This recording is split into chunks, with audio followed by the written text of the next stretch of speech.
Bate-papo das 6. Oferecimento Uniscan, diagnóstico por imagem. Rio Doce Radiologia. Unicor. Conquiste e proteja seus bens com a Pagoto Corretora de Seguros e Consórcio. Seguro e consórcio de tudo para todos. Peça sua cotação. Sua vida é feita de momentos.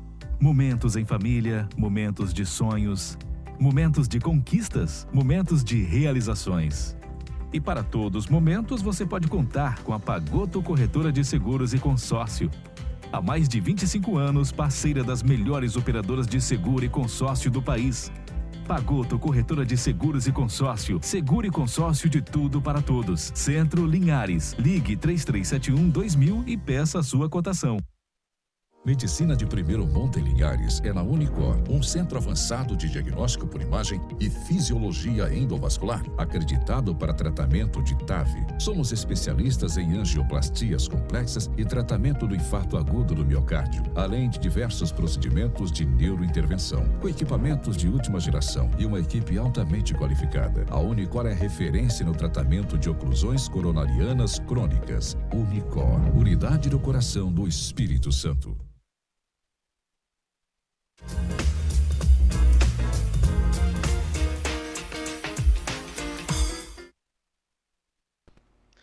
Olá, boa noite a todos. Nós estamos começando mais um Bate-Papo das 6 e, como é de costume, nas quartas-feiras nós falamos sobre um tema relacionado à medicina e à saúde. Lembrando que a gente está transmitindo também pelo YouTube e pela Rádio Sim 106.1.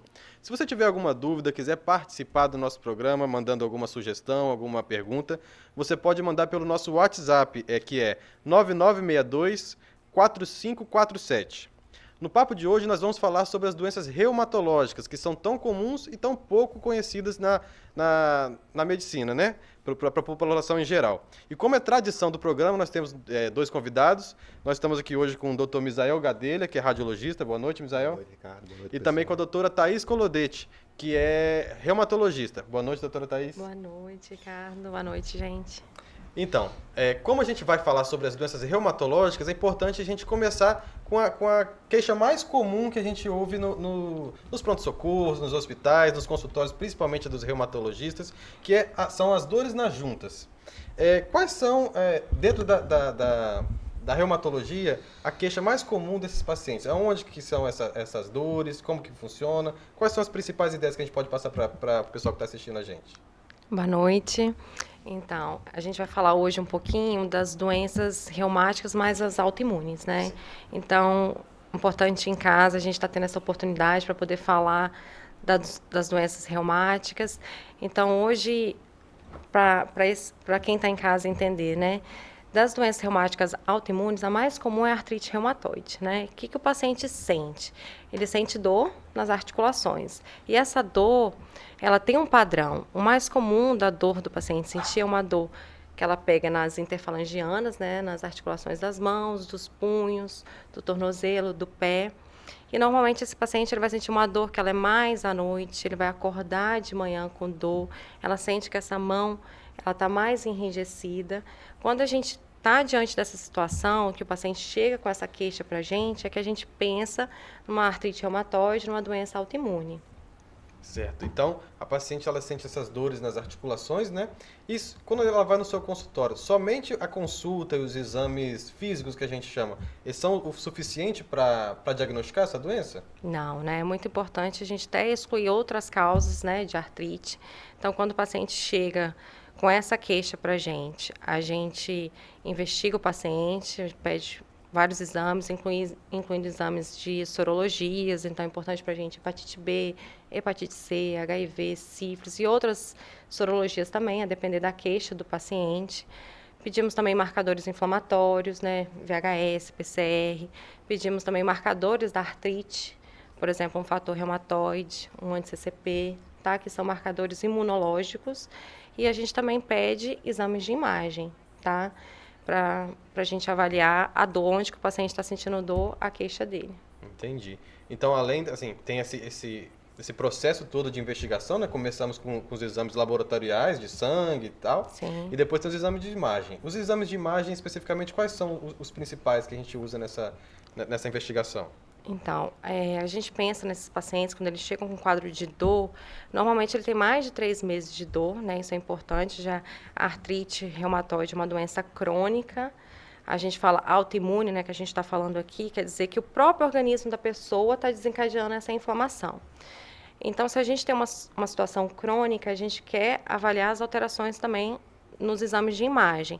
Então, se o paciente chega para mim, doutora, estou sentindo muita dor na minha mão, no meu punho, estou acordando com a mão dura, a gente pediu os exames de sangue, a gente começa com um exame mais básico, que é um raio-x. Se o paciente tem pouco tempo de dor, a gente sabe que esse raio-x não vai ajudar a gente tanto, porque não deu tempo de ter alteração no raio-x. E aí a gente acaba entrando nos exames de imagem que são mais sofisticados, né? Com o intuito de avaliar essa inflamação, que o paciente, onde dói, é porque existe uma inflamação. Às vezes o nosso olho, o nosso exame clínico, ele não é tão fidedigno. Às vezes a inflamação, ela não está tão... O paciente não chega com aquela articulação bem inchada, bem vermelha, bem dolorida, quente. E hoje o nosso intuito é diagnosticar mais precoce. Então, o paciente começa a sentir dor, ele já vai procurando o reumatologista ou um médico clínico que dê esse encaminhamento para ele chegar no reumatologista que vai investigar essa doença e essa dor que ele tem. Então, se a gente quer entender o que está acontecendo nessa articulação, entender essa dor do paciente, a gente precisa de alguns exames mais específicos, né, que vêm alteração mais precoce. Então, a gente lança a mão da ressonância, tá? A ressonância magnética, ou do ultrassom, que é um ultrassom propriamente da articulação, um ultrassom que ele é focado na parte reumatológica, não é qualquer ultrassom que a gente faz. Entendi. Então, além dos exames clínicos, tem os exames de imagem. A gente está aqui também com o Dr. Misael, que é especialista nessa área de radiologia. E qual que é o papel, Misael, do primeiro exame que a doutora Thaís falou, que seria o raio-x? Como que funciona o raio-x nessa investigação das doenças reumatológicas?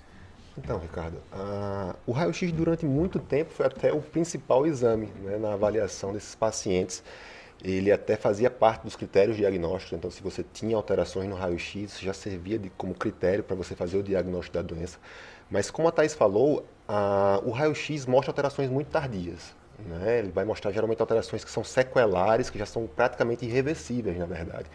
Então ele vai mostrar a redução do espaço articular, as erosões ósseas, que é quando aquele osso já é comido mesmo ali. Você pode ter luxações, né, que é quando você perde a relação entre os ossos. Você pode ter uma osteopenia, que é quando o osso já vai ficando mais fraco, vamos dizer assim, de uma forma mais simples para explicar para o pessoal de casa. E no final, essas articulações elas podem fundir, né? Esses ossos podem fundir um com o outro e a articulação realmente some. Isso hoje em dia é tudo que o reumatologista quer. Ele quer evitar justamente que o paciente chegue nessas alterações radiográficas tão tardias. Então, hoje a gente precisa lançar mão realmente de exames que detectem o processo inicial, que vão levar a essas alterações radiográficas. E o que a gente consegue avaliar isso hoje, esse processo inflamatório inicial, a gente vai conseguir avaliar isso com o ultrassom com Doppler reumatológico e com a ressonância magnética. Mas o ultrassom ainda tem sua importância assim, nessa avaliação inicial, como a Thaís falou, ele é solicitado, principalmente como um raio-x de base. É importante que esse paciente, no momento do diagnóstico, ele tenha um raio-x de base. A gente fala raio-x de base porque você vai poder fazer raio-x seriados depois e você vai poder ver a progressão da doença. Você vai saber como que essa doença está progredindo nesse paciente. Ele é utilizado também quando você está em algumas dúvidas, porque as diversas artrites acometem articulações diferentes. Então você pode utilizar isso para fazer diagnóstico diferencial. E também no planejamento cirúrgico, né? Aqueles pacientes que chegam com um quadro mais crônico, com várias sequelas, esses pacientes podem precisar de cirurgia. Então o raio-x pode ser utilizado para isso. Mas no momento da investigação inicial, ele perdeu um pouco de importância, vamos dizer assim. É bem interessante o que você falou, que ele é um exame de início, né? Após ele tem vários outros exames que a gente pode abordar, a fazer, e essa parte de fazer exames seriados para comparar também é bastante importante para o paciente que faz o acompanhamento com o reumatologista.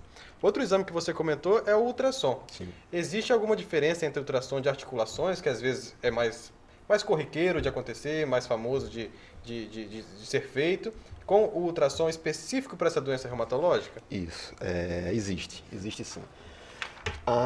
O ultrassom articular, a gente geralmente fala assim, ultrassom articular e ultrassom reumatológico com Doppler, né? O ultrassom articular, ele é mais simples, né? Geralmente a gente vai pedir, o médico solicitante pede esse exame quando ele está pensando numa doença focal. O paciente até chega apontando, ó, meu problema é esse aqui. Né? Então o paciente, estou com a suspeita de um cisto no punho, ou uma alteração mecânica, tipo uma tenossinovite do polegar, que é a tenossinovite Dequerben, que é bem comum, um dedo em gatilho. Então, assim, quando é uma alteração focal, geralmente mecânica, você pode pedir ultrassom articular, na maioria das vezes vai resolver. Quando você está diante da suspeita clínica de uma doença inflamatória, autoimune, que geralmente acomete várias partes do corpo ao mesmo tempo, você tem que fazer uma análise mais complexa, né? E aí sim você vai pedir ultrassom reumatológico com Doppler. Porque essa avaliação, ela é mais demorada, ela é mais complexa. A gente vai pesquisar, vamos supor, se a gente fizer um ultrassom reumatológico de mãos e punhos, então a gente vai ter que avaliar articulação por articulação, procurando processos inflamatórios. A gente usa o Power Doppler também, né, que a gente não usa no ultrassom convencional, porque se tiver aumento da vascularização dentro dessa articulação, é uma informação importantíssima para a gente. A gente avalia todos os tendões, a inserção dos tendões no osso, que é o que a gente chama de êntese. A gente avalia as unhas dos pacientes, porque algumas doenças reumatológicas podem acometer as unhas. Então, assim, é uma avaliação muito mais complexa, muito mais demorada, e realmente, assim, o exame é bem diferente. Tá? Certo. Além do ultrassom, que a gente também comentou, são as ressonâncias, né? Sim. As ressonâncias, qual a importância dela nessa investigação do paciente reumatológico? Então, a ressonância, ela é o exame mais completo, vamos dizer assim, e ela realmente é. Vários estudos comparando o ultrassom e a ressonância têm demonstrado que o ultrassom tem chegado nesse momento inicial da doença a avaliar esses problemas com uma sensibilidade muito boa também, quase comparada à ressonância. Mas a ressonância, ela consegue avaliar articulações que o ultrassom não avalia. Não é? Nos casos em que articulações que não são geralmente acometidas na artrite reumatoide, por exemplo, você pega... Ela tem locais que ela acomete mais classicamente, vamos dizer assim, o ultrassom consegue avaliar bem essas articulações.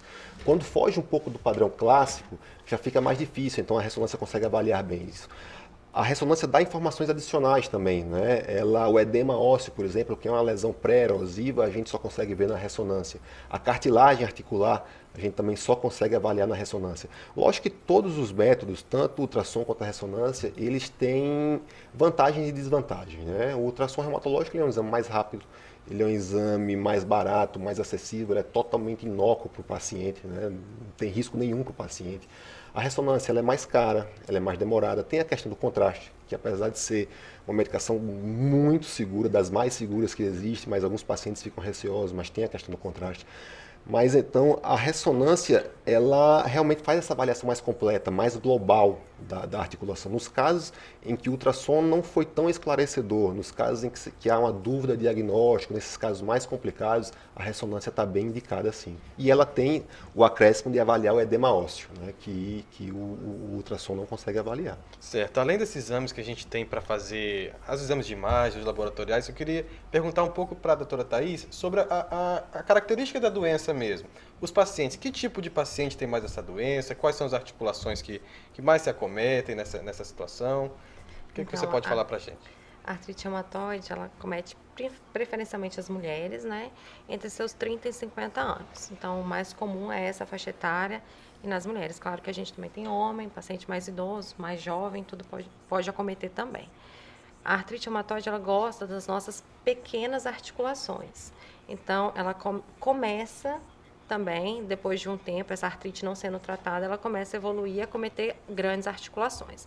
Mas começa nas nossas pequenas articulações. Então, vai começar nas mãos e nos pés.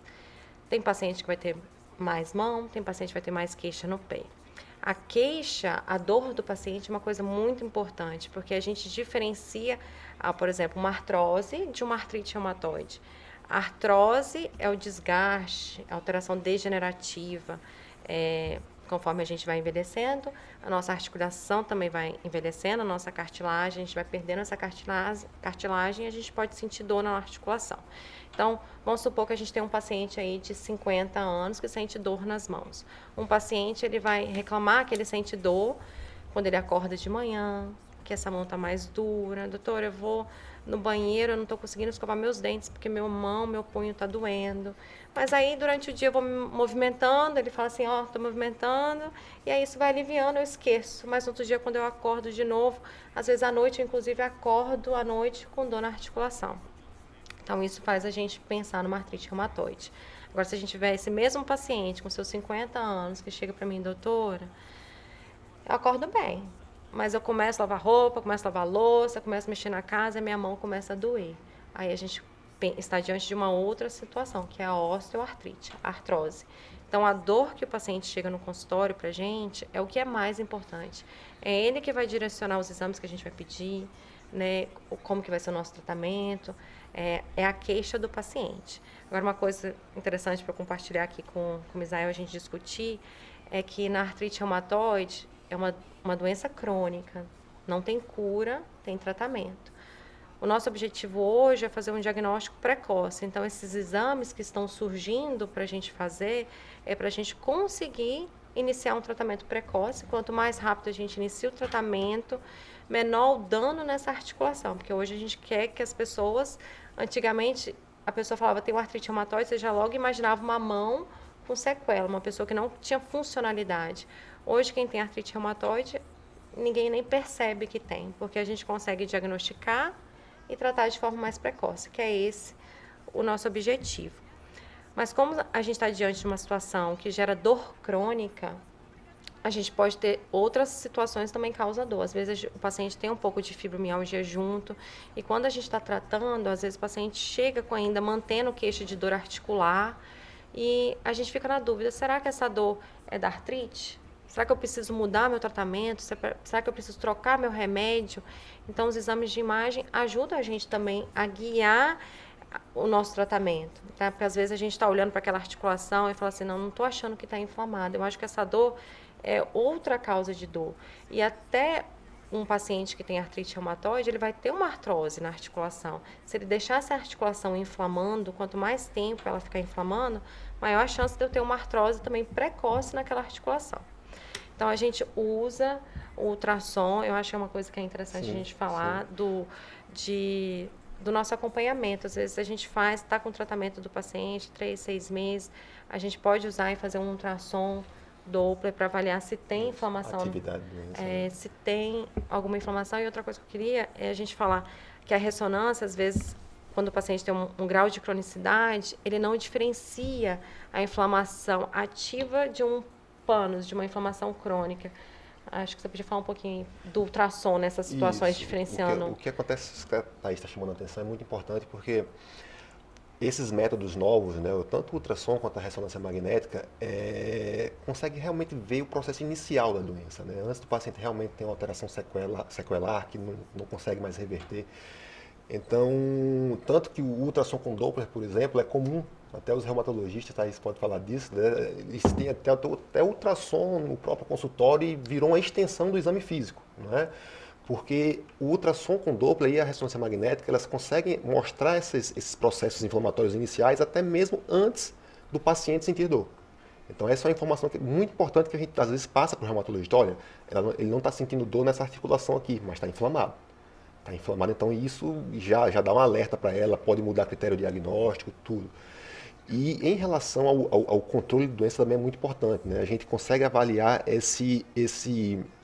uma das informações que eles mais querem é saber isso. Durante o controle, a minha medicação está fazendo efeito, a gente fala, o paciente está em remissão, o paciente está sem sintoma realmente, e hoje existe na imagem o que a gente chama de remissão verdadeira.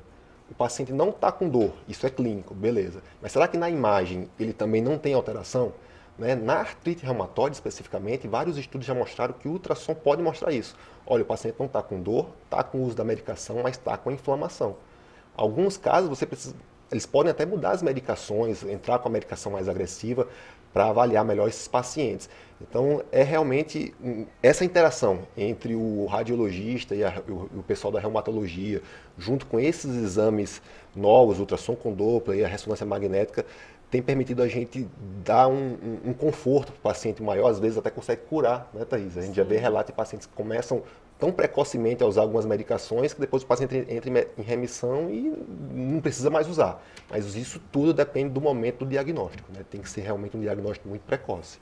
É isso aí, já fala mais a favor ainda da interdisciplinaridade da medicina, né? Várias especialidades conversando entre elas para poder dar um diagnóstico melhor e antes, né? Antes de ter algum problema mais grave.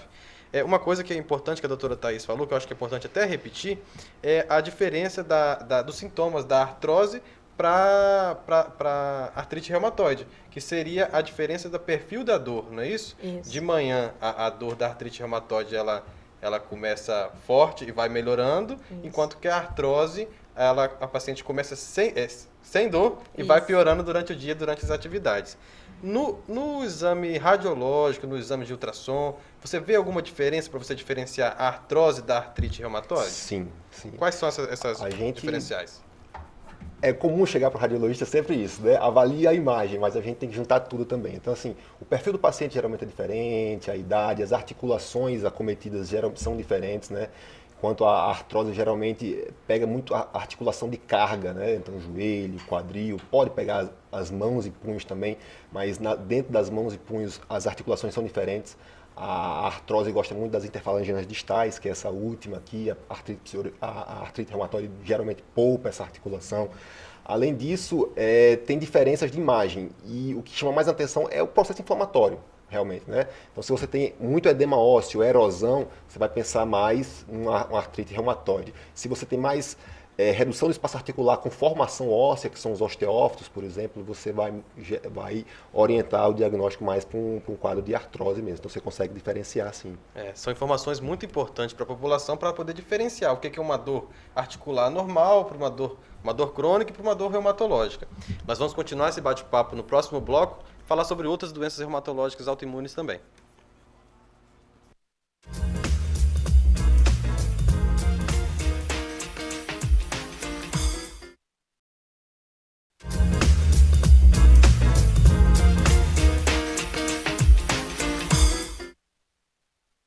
Boa noite a todos, estamos de volta com o Bate-Papo das 6. O tema hoje é sobre medicina e saúde, falando sobre as doenças reumatológicas autoimunes. Nós estamos aqui hoje com o radiologista Dr. Misael e a reumatologista doutora Thaís. No primeiro bloco a gente falou um pouco sobre as articulopatias, as doenças reumáticas que afetam as articulações e essas alterações. Agora a gente vai falar um pouco sobre a dor nas costas. Alguns pacientes que sentem dor nas costas, pode ser alguma alteração reumatológica? Quando que eles devem procurar um reumatologista, doutora Thaís? Muito comum, né? Eu acho que quem trabalhou no pronto-socorro atendeu algum paciente com dor nas costas. E a gente precisa ter algum sinal de alerta de quando indicar esse paciente a procurar um reumatologista. Então, se esse paciente é um paciente jovem, que tem menos de 45 anos, se esse paciente, a gente precisa diferenciar a lombalgia, né, a dor nas costas, é uma dor que ela também é mecânica ou é uma dor que ela pode ser uma dor inflamatória. Se o paciente ele tem uma dor que ela sugere para a gente uma etiologia inflamatória, ele precisa de uma avaliação de um reumatologista. O que é essa dor, né, uma lombalgia inflamatória? O paciente ele vai falar assim, que sente mais dor à noite, que ele fica mexendo na cama de um lado para o outro, tentando dormir. Ele acorda de manhã com dor nas costas, ele vai levantar da cama, sente que o corpo está meio duro, está meio travado. Aí, durante o dia, essa dor vai melhorando. Se o paciente tem essa queixa, tem esse padrão de dor, ele precisa passar por uma avaliação de um reumatologista. Hoje, a gente tem uma média de mais ou menos 10 anos de atraso de diagnóstico nas pacientes com espondiloartrite. Se o paciente tem essa dor, que é uma lombalgia inflamatória, ele precisa ser referenciado de uma forma precoce para um reumatologista para avaliar se essa dor nas costas dele pode ser uma espondiloartrite. Espondiloartrite é o nome, né, que a gente dá para o grupo de doenças, que não é uma doença só, são várias doenças que causam inflamação na coluna. Certo, então a espondiloartrite inflamatória, assim, o que seria exatamente essas doenças? Quais são as doenças? Como que o paciente se sente? Como que a gente pode identificar essa alteração chamada espondiloartrite? Então, a espondiloartrite é uma doença autoimune, igual a gente falou antes também da artrite reumatoide, né? Hoje a gente está falando das doenças autoimunes. A espondiloartrite também é uma doença autoimune, ou seja, o próprio organismo do paciente desencadeia esse processo inflamatório na articulação. No caso da espondiloartrite, é na coluna, né? Quando a gente fala espondiloartrite axial, axial quer dizer que está acometendo a coluna, mas a gente também pode ter espondiloartrite que acomete a articulação periférica, e também o paciente pode ter tanto que acomete a coluna quanto a parte periférica, igual a artrite reumatoide, mão, pés. Só que a gente tem um perfil de paciente diferente, né? Ele pode ser mais homem, quando é espondilite anquilosante, tem um marcador genético que a gente pede, ou pode também ter nas mulheres, mas é um paciente jovem, ele tem menos de 45 anos, ele vai ter mais de 3 meses de dor nessa coluna.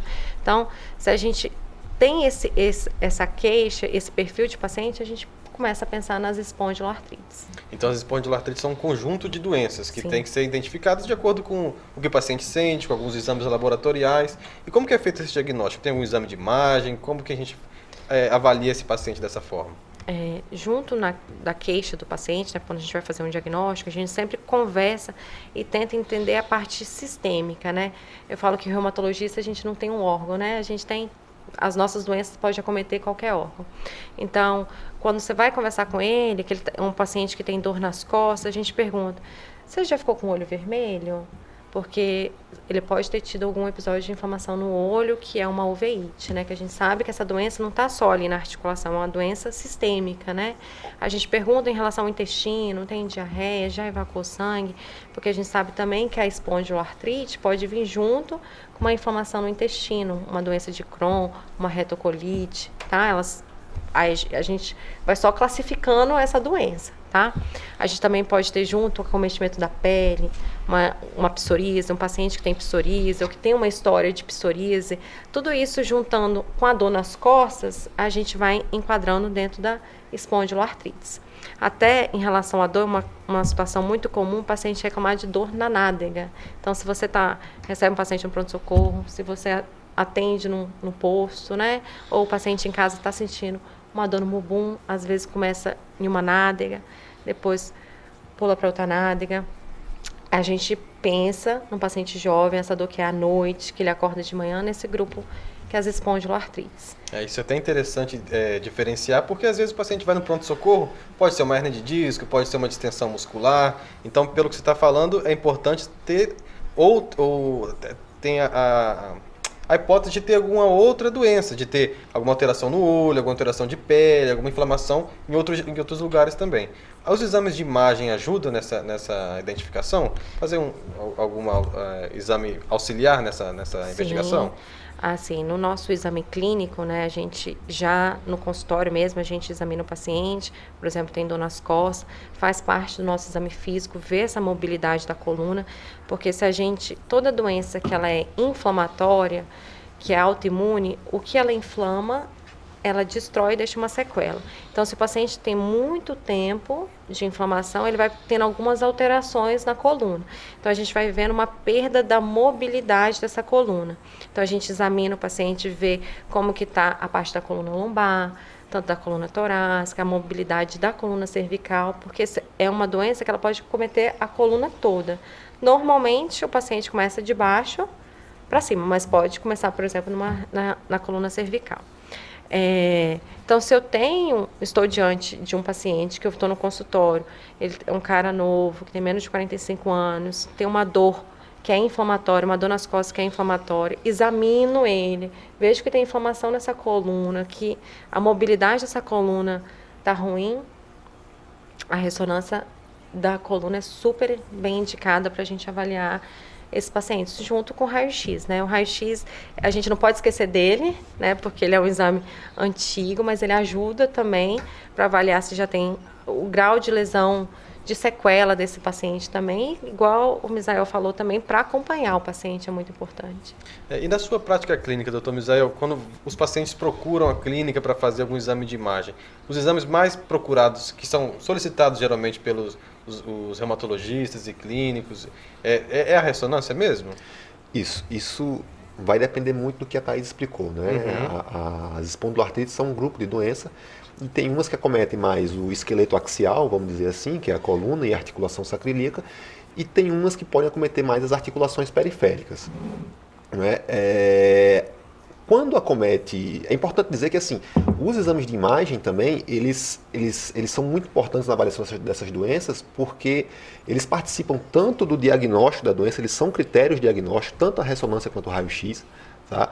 E então eles diretamente no momento do diagnóstico eles já são importantes, eles podem fazer esse controle, né, como a Thaís falou, a gente pode ver se a doença está ativa ou não, e a gente vê as complicações futuras também através do método de imagem. Então os métodos de imagem acompanham o paciente desde o primeiro momento até os últimos estágios da doença, dessas doenças.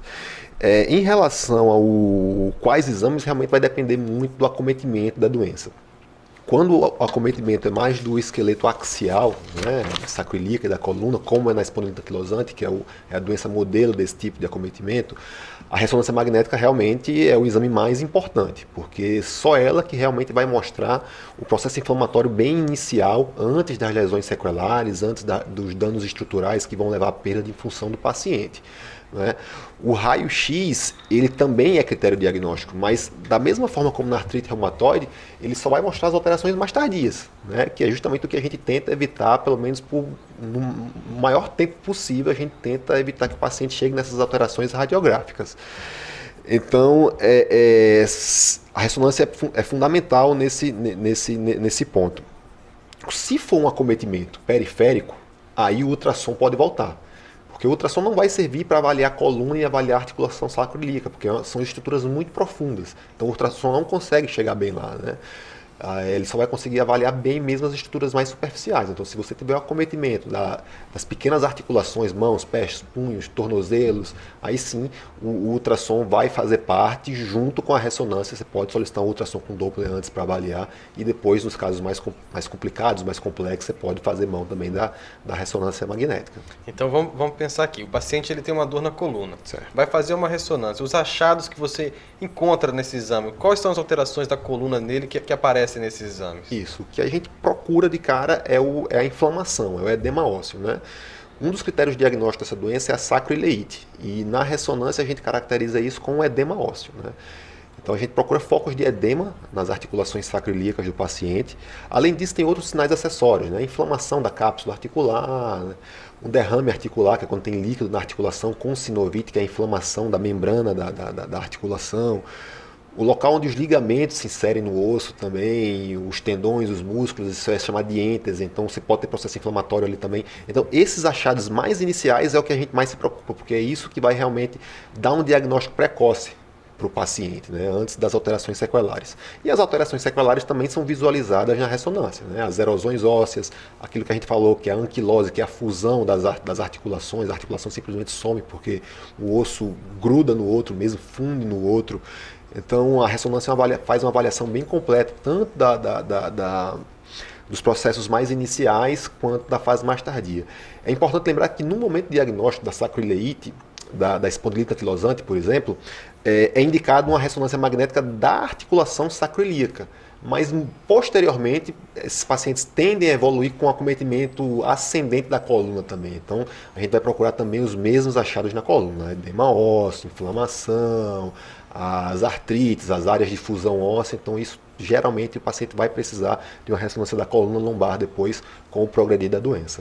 Então o paciente que ele tem uma doença autoimune, reumatológica da coluna, começa pela bacia, né? E a doença tende a progredir na coluna em direção ao pescoço. Isso. E aí tem os achados que são iniciais e os achados mais graves, que são num tempo mais de evolução da doença. Para o paciente não chegar nesse ponto mais grave, doutora Thaís, o que esse paciente deve fazer, como que ele deve fazer o acompanhamento com o reumatologista? De quanto em quanto tempo, se toma remédio, se tem cirurgia, o que ele tem que fazer? Então, nas espondiloartrites, hoje a gente, graças a Deus, né, a gente tem um arsenal terapêutico grande. A nossa primeira linha de tratamento, e faz até parte de um teste mesmo, diagnóstico, é a resposta com anti-inflamatório, né? Então, é claro que isso a gente tem que levar em consideração quem é o nosso paciente, né? A gente não pode sair dando anti-inflamatório sem acompanhar, porque a gente sabe dos efeitos colaterais do anti-inflamatório, seja parte cardiovascular, sangramento no trato gastrointestinal, parte renal, mas a gente faz um acompanhamento, a gente inicia, se esse paciente não tem contraindicação anti-inflamatória, a gente começa com anti-inflamatório e os pacientes, cerca de 80% melhoram com anti-inflamatório. Caso esse paciente ele tenha uma resposta que a gente considera parcial ou não entrou em remissão, a gente tem outras medicações que a gente pode utilizar. Essas outras medicações, qual que é o objetivo disso tudo, né? Se a gente tem uma doença que ela é meu próprio organismo que está gerando essa inflamação, o anti-inflamatório ele age na inflamação, retirando esse processo inflamatório. Hoje a gente também tem disponível medicações que são os imunobiológicos, elas têm alvos terapêuticos, né? Então, a gente tem algumas que são bloqueadores, vamos supor, o anti-TNF, que foi o primeiro lá que surgiu lá em 2000, as medicações que mudaram também a vida desses pacientes com espondiloartrite, mas a gente também tem outras medicações que são imunobiológicas. Qual o objetivo disso tudo? É controlar seu sistema imune para que você mesmo pare de se inflamar e pare de causar inflamação na sua articulação e destruição da sua articulação. As espondiloartrites, igual o Misael falou, elas têm uma particularidade, elas são diferentes da artrite reumatoide. Cada doença reumática ela tem um perfil de articulação, ela comete aquela articulação também de forma diferente, tá? Então, no paciente que tem espondiloartrite, a doença ela gosta da êntese, que a gente fala em qualquer articulação. Na coluna também a gente tem onde que o ligamento se insere no osso. É nessa região que ela gosta de inflamar. E a inflamação que ela faz, normalmente ela não morde o osso, fazendo erosão na coluna, igual a gente vê na artrite reumatoide. Ela vai calcificando e vai grudando a coluna uma na outra. E aí a gente vê o paciente fazendo o quê? Perdendo a mobilidade, ele já não consegue dobrar, aí ele já não consegue virar mais o pescoço, porque vai grudando a articulação uma na outra e vai ficando a articulação endurecida. Mas isso é o que a gente não quer que aconteça. Por isso que a gente começa um tratamento mais precoce, por isso que é importante entender da dor nas costas, por isso que é importante que esse paciente procure um reumatologista. E a gente tem que ficar bastante atento e falar para a população que é uma doença progressiva e grave. Sim. Porque a gente sabe que existem muitos pacientes que são resistentes aos tratamentos. Se esse paciente não procurar um reumatologista, não fizer o tratamento correto, quais são os riscos dele? Ele corre risco de vida, corre risco de ficar acamado? Como que funciona o risco dessas doenças? Sim, então assim, se o paciente tem uma espondiloartrite, hoje a gente sabe também que a gente tem perfis diferentes de pacientes, tá? Então, a gente até avalia isso quando a gente chega com o paciente no consultório, a gente pede os exames igual a gente pede na artrite reumatoide, para descartar outras doenças. As sorologias fazem parte dos nossos exames, a gente pede aqueles exames de inflamação. Se o paciente ele tem alguns marcadores que a gente já sabe que é um paciente que tem alto risco de progredir. Então, a gente tem que ficar de olho nesse paciente, tratar mais rápido, porque a chance dele evoluir com todas essas deformidades é maior. Então, a artrose, por exemplo, o paciente que pega quadril, ele faz uma artrose precoce de quadril, aí é só cirurgia mesmo, é prótese de quadril, vai ficar com dificuldade de andar, não vai conseguir se locomover. Então a gente conseguiu perceber que são doenças graves, progressivas, mas que têm tratamento de forma precoce e consegue ótimos resultados. Às vezes o paciente para até de ter sintomas se o seu tratamento for correto. Né? A gente está falando sobre doenças reumatológicas autoimunes, nós vamos para o intervalo e voltamos daqui a pouco.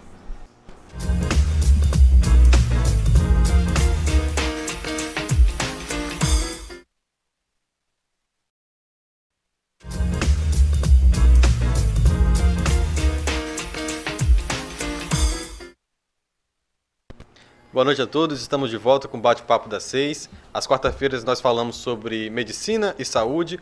O papo hoje é sobre doenças reumáticas.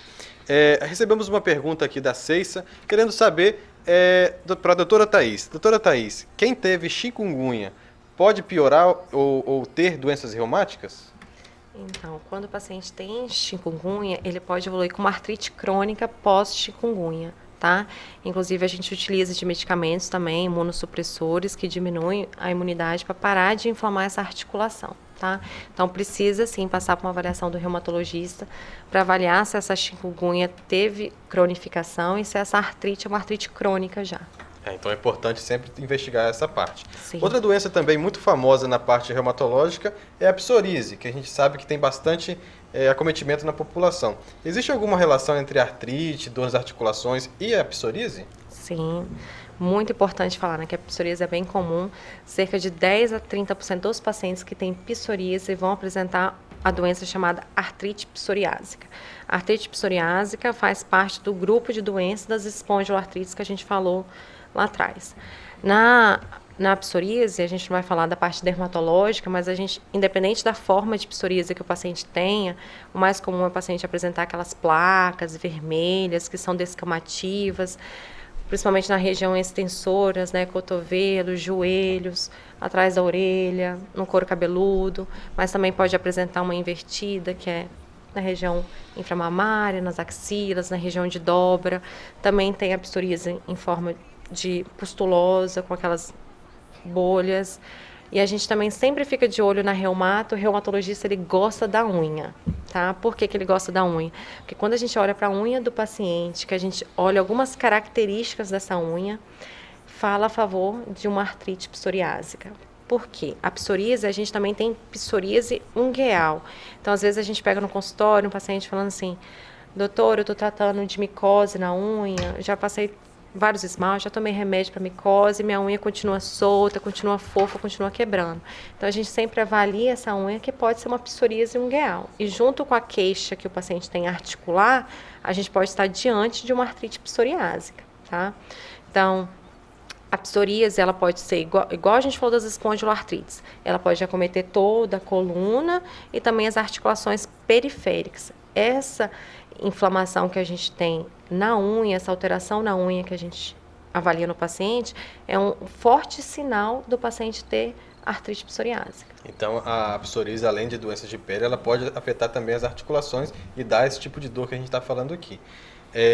Nos exames de imagem, doutor Misael, o que a gente pode avaliar na psoríase? Quais são os exames que a gente pede e o que a gente avalia nesses exames? Isso. Então, como a Thaís falou, a artrite psoriásica é uma espondiloartrite, né, como a gente discutiu anteriormente, só que ela tem, por ele ter esse acometimento mais periférico, né, principalmente mãos, punhos, joelho, tornozelo, pé, aqui o ultrassom volta a ter importância, porque o ultrassom consegue avaliar essas estruturas superficiais. Então a gente vai pedir ultrassom e ressonância magnética, né, para essa investigação bem inicial da doença, onde você tem só o processo inflamatório, você quer realmente identificar esse processo inflamatório antes do dano estrutural. Raio-X também vai ter utilidade com a mesma função das outras doenças, né? Você avaliar a progressão, é importante você ter um raio-X de base e você vai ver depois seriadamente como que essa doença ela vai progredindo. Aqui o ultrassom é muito importante realmente, né? É tão importante quanto na artrite reumatoide. O ultrassom não é só aquele ultrassom articular, tem que ser o ultrassom reumatológico com Doppler, aquela avaliação complexa que a gente já explicou. E aqui a gente dá... É parecido com a avaliação da artrite reumatoide, mas a gente foca um pouco mais em estruturas que estão extra-articulares, né? A artrite reumatoide, ela começa dentro da articulação. Essa doença não, ela começa fora da articulação geralmente, né? Ela começa geralmente no que a gente chama de êntese, que é o local de inserção de tendões, de ligamentos, da própria cápsula articular. Então, onde essas estruturas se inserem no osso, é ali que começa o problema dessas doenças. Então, a gente vai olhar a articulação também, mas a gente vai avaliar muito a êntese dos pacientes. E a unha também é uma coisa muito importante, realmente, como a Thaís falou, e aqui a gente dá muita importância também no ultrassom reumatológico, porque a gente vai avaliar a unha desses pacientes, né? Tem várias alterações que a gente pode observar nas unhas desses pacientes que têm psoríase. E a gente sabe que o acometimento das unhas tem relação com a evolução da psoríase para a artrite psoriásica. Se você pega um paciente com psoríase que tem doença ungueal, a chance desse paciente evoluir para uma artrite psoriásica é maior. Então, a gente tem que realmente fazer toda essa avaliação bem completa de todas as articulações. Mais uma vez aqui, o ultrassom consegue ver, detectar alterações inflamatórias onde o paciente nem está sentindo. Então, por isso que ele ganha realmente muita importância. A gente pode fazer o controle e tratamento com ultrassom também para saber se a doença está controlada, se está em remissão ou não. E a ressonância magnética também tem um papel muito importante, mas aqui a gente deixa como no ultrassom reumatológico para aqueles casos mais complexos, mais complicados, onde o ultrassom não conseguiu ajudar tanto, né? A ressonância realmente faz essa avaliação mais global, mais total daquele segmento que você quer avaliar, mas a gente pode começar assim com um ultrassom reumatológico, está muito bem indicado.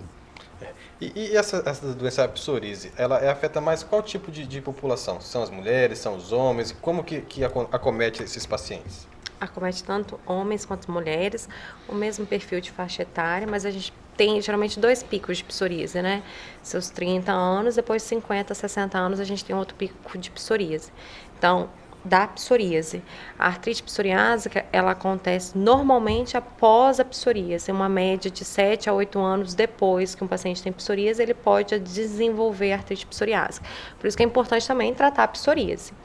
Uma coisa muito importante é que o paciente que tem artrite psoriásica ou até a psoríase, a gente sabe que esse paciente, ele tem um risco cardiovascular maior também, tá?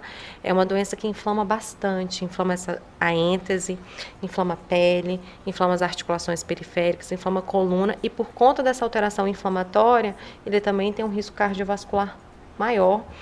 Dentro das doenças reumáticas, a gente até nota que os pacientes eles têm mais ácido úrico elevado, é normal a gente ver nesse paciente com psoríase, mostrando isso dentro do ponto de vista cardiovascular, aumentando o risco cardíaco do paciente.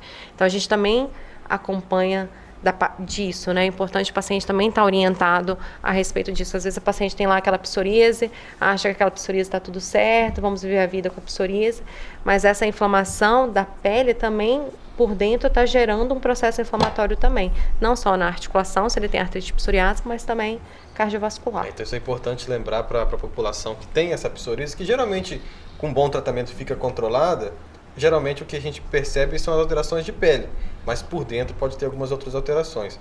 O Dr. Misael até comentou que os exames às vezes podem pegar as alterações antes do paciente sentir. Você recomenda fazer, o paciente que já faz acompanhamento com algum médico, que não é reumatologista, ou até com um reumatologista, esse paciente procurar fazer um exame de imagem para perceber alguma alteração antes dele ter algum sintoma? Então, muito importante isso, porque o paciente ele tem que fazer o exame direcionado para aquilo que ele sente, porque senão a gente fica perdido, né? A gente tem muito falso positivo, né? O Misael pode falar um pouco melhor disso, né? Na ressonância, quando surgiu a parte de diagnóstico por imagem, dentro dos critérios diagnósticos das espondiloartrites, a gente teve muito exame falso positivo, né? Então, a clínica do paciente é que vai dar para a gente o diagnóstico. Não adianta eu ter uma alteração de exame de imagem se eu não tenho queixa. Então, o que vai direcionar é o que o paciente sente, é o exame físico que o paciente sente. Eu acho que isso em todas as especialidades, na reumato também, o exame é complementar, né? Ele não é o exame que vai dar o diagnóstico, ele é complementar ao nosso bate-papo, que é a nossa anamnese, ao nosso exame físico, que a gente não pode deixar de falar da importância do exame físico, a gente está ali examinando um paciente, a gente sente o paciente, vê a articulação, então ele é complementar isso. Eu tenho dúvida, eu tenho essas ferramentas para me ajudar a dar um diagnóstico, a acompanhar o tratamento do meu paciente. Então isso só reforça ainda mais as orientações que o médico geralmente dá. O paciente eu sei que ele fica ansioso, que fica querendo fazer um monte de exame para descobrir um monte de coisa, mas o mais importante é seguir as orientações médicas e ter um médico de confiança para poder guiar esse tratamento, esse diagnóstico. Se o paciente quer fazer alguma coisa para poder amenizar esses sintomas, o que ele pode fazer? Um exercício? O que ajuda no paciente? Ele quer fazer alguma coisa, o que ele pode fazer por conta própria, vamos dizer assim? Independente, eu falo para os pacientes, independente da doença reumática que você tenha, exercício físico, ele ajuda muito, tá? Porque hoje a gente já sabe que o exercício físico, ele também auxilia no tratamento. A gente tem os pacientes que têm espôndilo ou artrite reumatoide, que fazem atividade física e os que não fazem atividade física. Os que fazem atividade física têm menos troca de medicação, tem menos intolerância às medicações, tem mais sucesso no tratamento em relação aos que não fazem atividade física. Então, a atividade física também é um anti-inflamatório, tá? A gente sabe de todos os benefícios cardiovasculares, de todo o benefício para o nosso corpo, para a nossa mente, né, do exercício físico, mas para a parte inflamatória ela também é muito importante. O bate-papo hoje foi super interessante, passou muito rápido, já tá no final. Eu gostaria de agradecer os participantes, Dr. Misael, doutora Thaís, e desejar uma boa noite a todos que estão nos assistindo. Lembrando que esse episódio ele fica guardado sempre no nosso canal do YouTube. Se você tiver alguma sugestão para próximos programas, para outros temas para a gente abordar no bate-papo sobre saúde e medicina, você pode mandar no nosso WhatsApp, que a gente vai ler com bastante carinho. Gostaria de dar boa noite a todos e muito obrigado.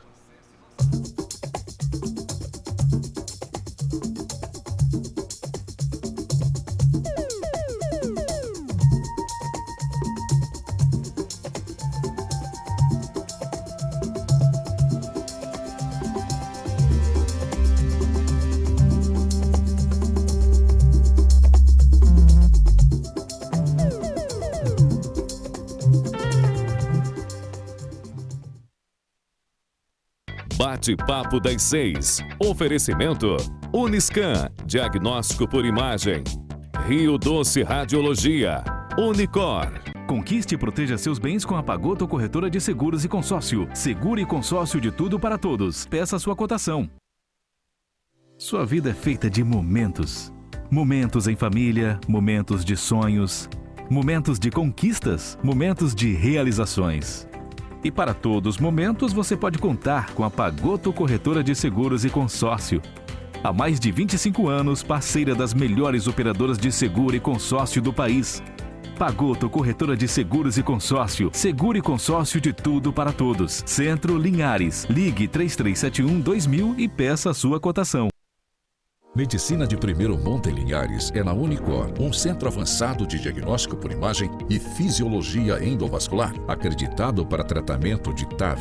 Somos especialistas em angioplastias complexas e tratamento do infarto agudo do miocárdio, além de diversos procedimentos de neurointervenção, com equipamentos de última geração e uma equipe altamente qualificada. A Unicor é referência no tratamento de oclusões coronarianas crônicas. Unicor, unidade do coração do Espírito Santo.